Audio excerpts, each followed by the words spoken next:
আর আমাদের জুলাই আন্দোলনের যারা আহত হয়েছে, যারা নিহত হয়েছে, তাদের বিচার যদি এই বাংলাদেশে কেউ যদি না করতে পারে, এই শ্রমজীবী মানুষকে নিয়ে আমরা রাজপথে নামবো।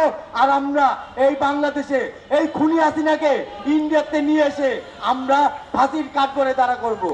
আমি চাই তারেক রহমান সাহেব সংসদে জানি শ্রমিকের বিষয়, এই যে বেতন বাড়ানোর জন্য শ্রমিকের বিষয় জানি তারেক রহমান সাহেব এটা জানি সংসদে পাশ করে 25,000 টাকা বেতন হইতে হবে শ্রমিকের বেতন 25,000 টাকা হইতে হবে। আর আমার আরেকটা কথা, আপনার যে প্রবাসী রেমিডির যোদ্ধারা আছে, যারা জুলাই আন্দোলনে এই রেমিডির যোদ্ধারা তুমুল ভূমিকা পালন করছে, আজকে এই রেমিডির যোদ্ধারা বহুত বিপদে আছে, দালালের ফেন্দে আছে। এটা আমাদের প্রধানমন্ত্রী তারেক রহমান সাহেব এটা জানি এই দালাল চক্র জানি সে জানি বন্ধ করতে পারে।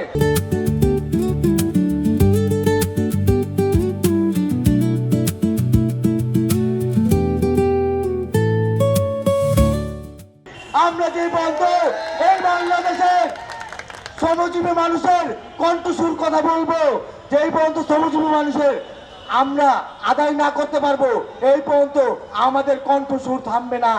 আমরা যে পর্যন্ত বেঁচে আছি আর আমাদের জুলাই আন্দোলনের যারা আহত হয়েছে, যারা নিহত হয়েছে, তাদের বিচার যদি এই বাংলাদেশে কেউ যদি না করতে পারে, এই শ্রমজীবী মানুষকে নিয়ে আমরা রাজপথে নামবো।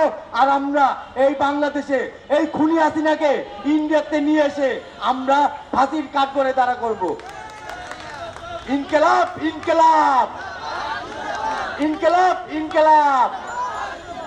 আদি ভাই তোমার ভয় নাই, শ্রমিক তোমার ভয় নাই, রাজপথ ছাড়ি নাই। সবাইকে আসসালামু আলাইকুম।